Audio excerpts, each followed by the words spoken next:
Well, if you grew up in a typical Sunday school class, more than likely you learned that little chorus like I did. It goes like this: Zacchaeus was a wee little man was he. Say it with me. He climbed up in that sycamore tree for the Lord he wanted to see. And as the Savior passed that way, he looked up in the tree and he said, Zacchaeus, you come down, for I'm going to your house today. You can tell we're going to go deep this morning here. Well, I think for many, that's probably the summary of all they know about this encounter. He was short, he climbed a tree, and Jesus made a house call. Maybe that's because Luke is the only gospel writer that includes this encounter, and he does it fairly quickly.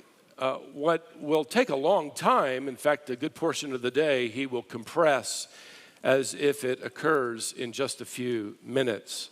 So he sort of gives us what I like to call snapshots here of this event. So we're in Luke chapter 19. Now, for the first time, Luke 19.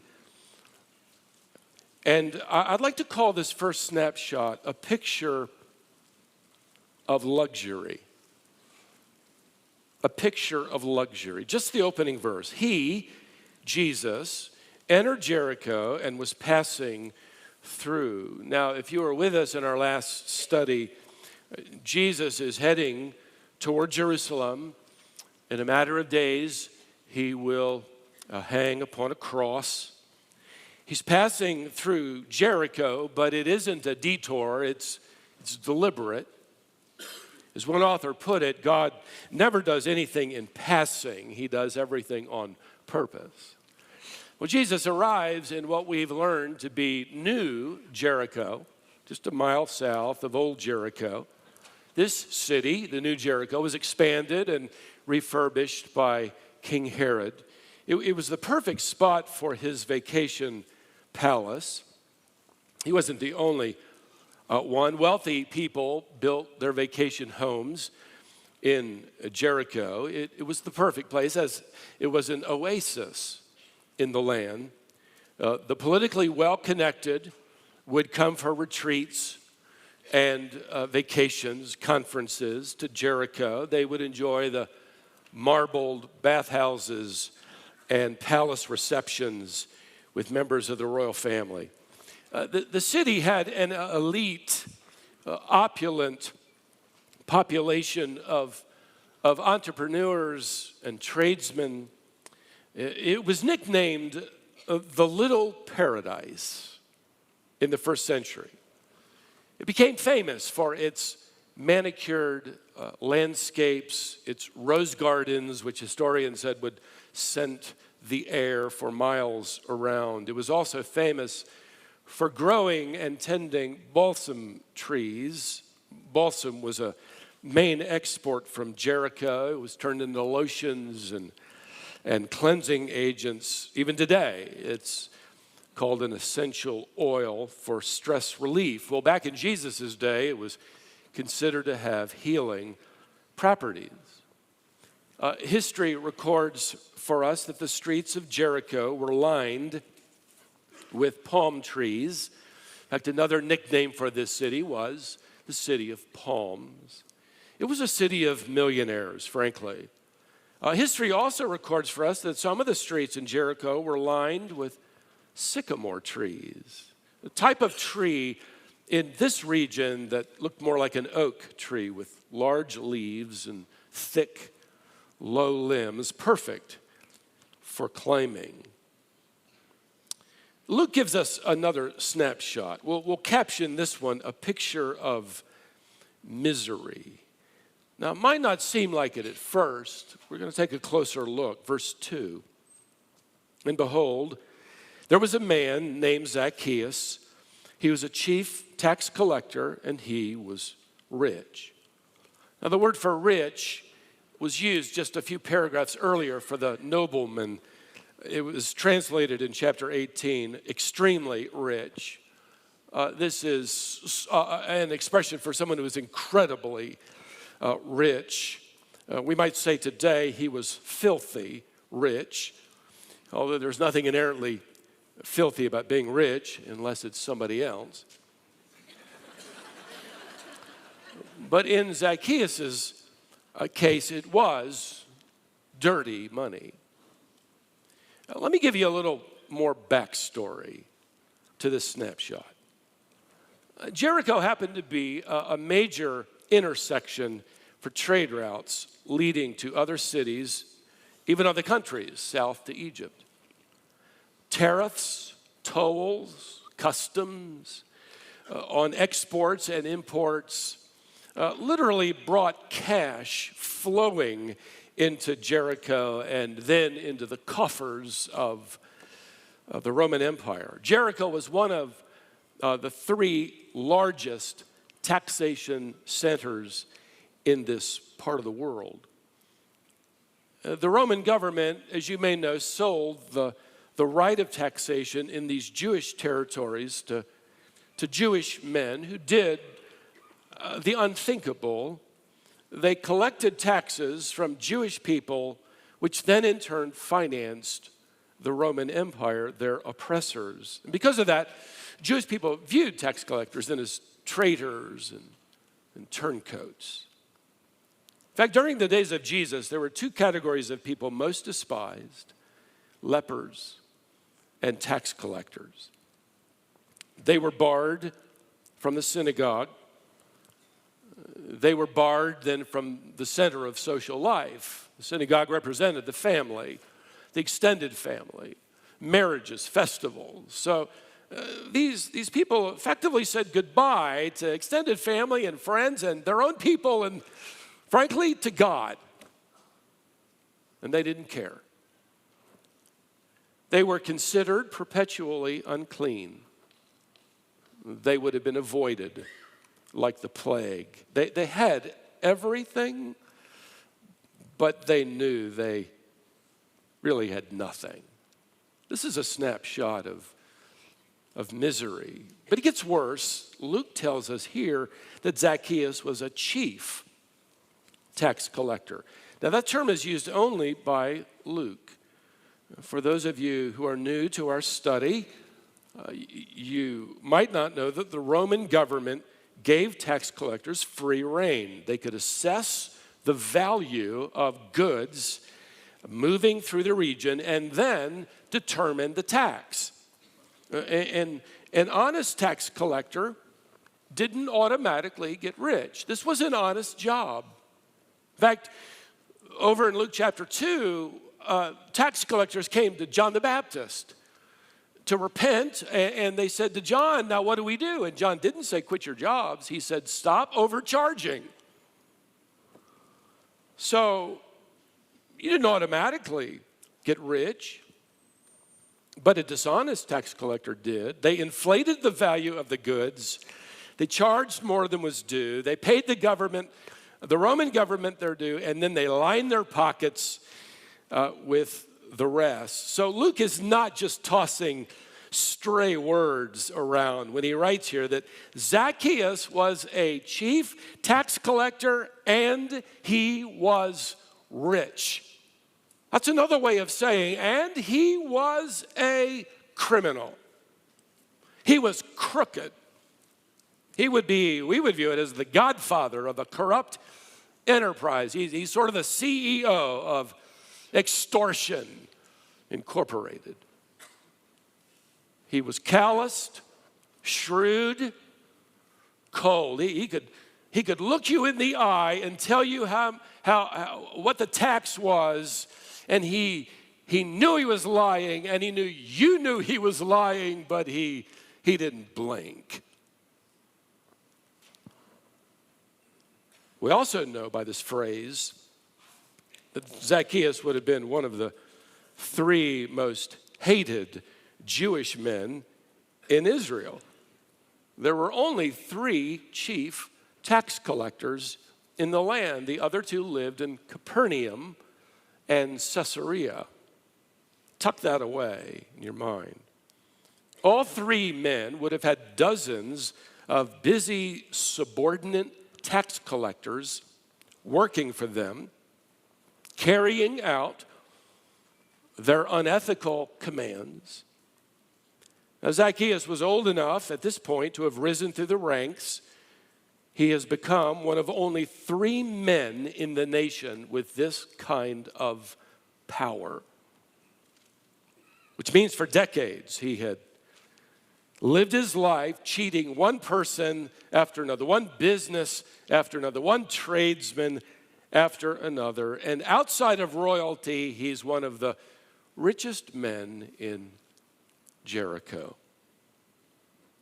So I say all of that to set the scene. This is not a snapshot of a satisfied man. By now, Zacchaeus was middle-aged, hardened by his crimes. He was empty. Now, to add to the irony here is the fact that Zacchaeus is a Jewish name derived from a Hebrew word that means innocent and pure. Zacchaeus knew that he was anything but innocent and pure, and he was probably old enough at this point to begin thinking about what would happen after he died. And the older you get, the more you think about that. That moment when you stand before God. What we do know is that he's desperate enough to throw caution to the wind and act entirely out of context, according to this culture. He's about to run, which Middle Eastern men never did. And he's going to climb a tree, which they never did. But he's desperate. He's heard of this traveling rabbi. No doubt he has heard that this rabbi was actually known to be kind to tax collectors, to even eat meals with them. And that was stunning to him, perhaps even hopeful. It's possible that Zacchaeus had heard the news that Jesus had changed the life of perhaps one of Zacchaeus' former employees, a subordinate tax collector by the name of Matthew. We don't know, but what we do know is that God's Spirit is compelling him to run down this street, and he's going to chase him up a tree. Now let's caption the next snapshot this way. It's a picture of curiosity. Now verse 3. And he was seeking to see who Jesus was, but on account of the crowd, he could not, because he was small in stature. So he ran on ahead and climbed up into a sycamore tree to see him, for he was about to pass that way. I've been battling a head cold, a lot of medicine. In fact, this is moonshine.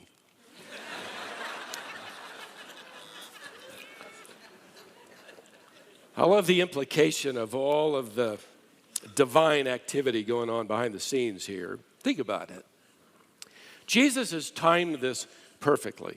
He's given Zacchaeus enough time to figure out he can't see through this crowd. In fact, this crowd isn't going to let him. They're probably stepping on his toes and elbowing him. Jesus knows how much time Zacchaeus needs to run ahead of the parade. Jesus knows which street is lined with sycamore trees that Zacchaeus will climb. Jesus knows how much time Zacchaeus needs to climb that tree, a tree with foliage that Zacchaeus assumes is enough to hide him, but Jesus knows which tree it is, and he knows which limb it is. See, walking through Jericho and now down Sycamore Tree Lane is not accidental. It's intentional. John Calvin speaks on this text of the curiosity of Zacchaeus, which Zacchaeus just can't get rid of. Calvin wrote that curiosity and simplicity are a preparation for faith. Now, Luke shows us another snapshot. We'll call this one a picture of urgency. Verse 5, and when Jesus came to the place, he looked up and said to him, Zacchaeus, hurry and come down, for I must stay at your house today. Note that. I'm coming now. I don't care if you haven't vacuumed the floor or cut the grass or whatever. You notice Jesus isn't asking for an appointment. He's not talking about later on in the day or tomorrow. He's saying now. And by the way, if you didn't catch it, Zacchaeus, I know your name. And we've never been introduced. So get this immediacy, this urgency from the Lord in this text. Hurry, I must stay at your house today. The word for stay, by the way, isn't just stop over for a quick bite. It literally could be rendered to take up lodging. I'm gonna come over and I'm gonna spend a lot of time talking with you. Let's go. Verse 6, I love this. So he hurried and came down and received him joyfully. He's probably got splinters in his hands and leaves in his hair. He doesn't care. And his mind is probably racing as he comes down one limb at a time. This rabbi is the first rabbi who is not spit in my direction, and how in the world does he know my name? Jesus uses this encounter, by the way, as an illustration. Look over at verse 10. The Son of Man came to seek and to save the lost. You ought to underline that text. This is the theme verse of the Gospel of Luke. This is the purpose statement of the incarnation. Jesus is like a heat-seeking missile. He has left heaven, joined the human race. Why? To seek and to save the lost. The word for save could be translated rescued. The word for lost can be translated ruined. I love that paraphrase. He came to rescue ruined lives. But something's going on in the heart of Zacchaeus. Luke doesn't give us the details, but this encounter reveals that he's come to the point where he knows he's lost. He's missing something. His life is ruined. Look what he's done with it. Now, why doesn't Jesus save everybody in Jericho? Why only two men, at least those recorded for us, a blind beggar and a crooked tax collector? Well, I talk to people, I don't know about you, but I talk to them all the time, who are not saved because they don't want to be. Jesus doesn't need to rescue them. Their lives aren't ruined without him. They don't need to be found. They're not lost, and they're certainly not lost sinners. Who do you think you are to tell me that? Well, that's what's happening here. This is a picture of unrepentant, unredeemed humanity. Look at verse 7. It spells it out. And when they, that's that multitude of several thousand people, when they saw it, Jesus, go into this home. Note this. They all, to a person, grumbled. He has gone in to be the guest of a man, note this, who is a sinner. We're not that. That's not who we are. We're not like him. He's a sinner and we are not. Now, granted, this development would have been a huge shock. One author put it into perspective when he wrote that if this were happening a generation ago, this would be like Jesus staying in the home of Al Capone. This was beyond comprehension. So get this picture in your mind. You've got thousands of people now camped all around the opulent estate of the chief tax collector, the town's biggest crook. And just about everybody out there on his lawn has been ripped off by this man. And Jesus is giving him attention. But now get ready for an even bigger surprise. If you look between verse 7 and verse 8, as I've mentioned before, there's that little white space between those two verses. And you remember that between verses or even chapters, there can be days or weeks, sometimes in this case, several hours. So several hours later, Luke gives us a fifth snapshot. We'll call this a picture of sincerity. Verse 8, and Zacchaeus stood, that is, he took his stand. He's going to make a public announcement to Jesus, but for everybody to hear.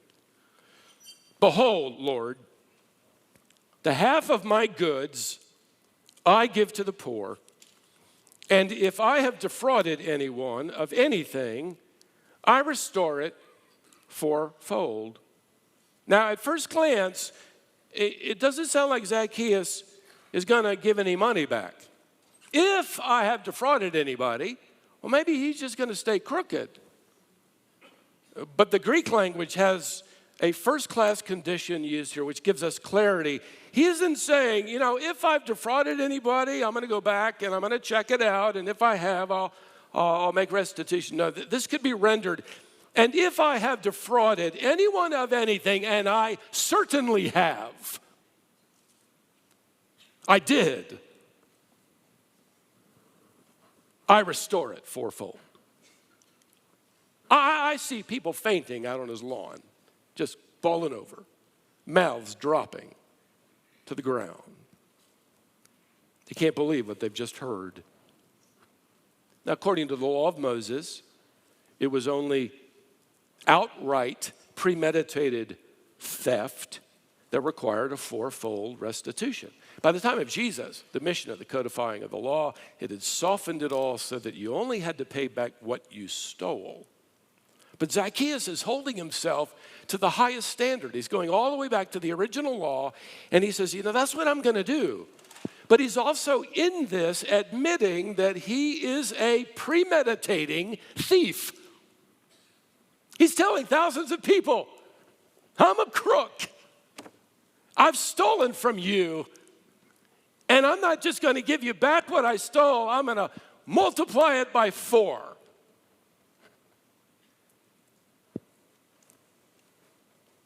Now, because his crimes were financial, one author wrote, he had detailed records. He could go check invoices and receipts. He's promising to go through his books. And don't miss this, when Zacchaeus finishes this, he's going to give half of everything he owns away. And then with the remaining half, probably still worth millions, he is going to give to everybody he's cheated times 4. Beloved, when he's finished, he may very well have given everything away.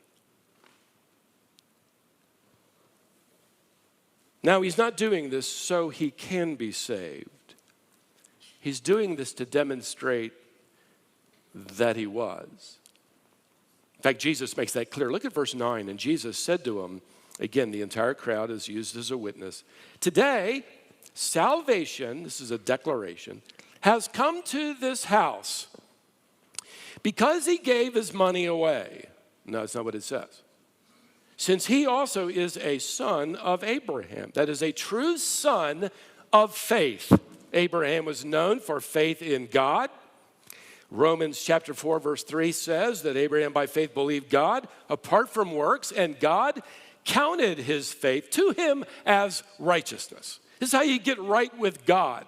Not doing everything, but trusting him by faith. And that clears the books between you and God. So Zacchaeus did not become a follower of Christ because he helped the poor, or because he became poor, or because he even admitted he was a thief.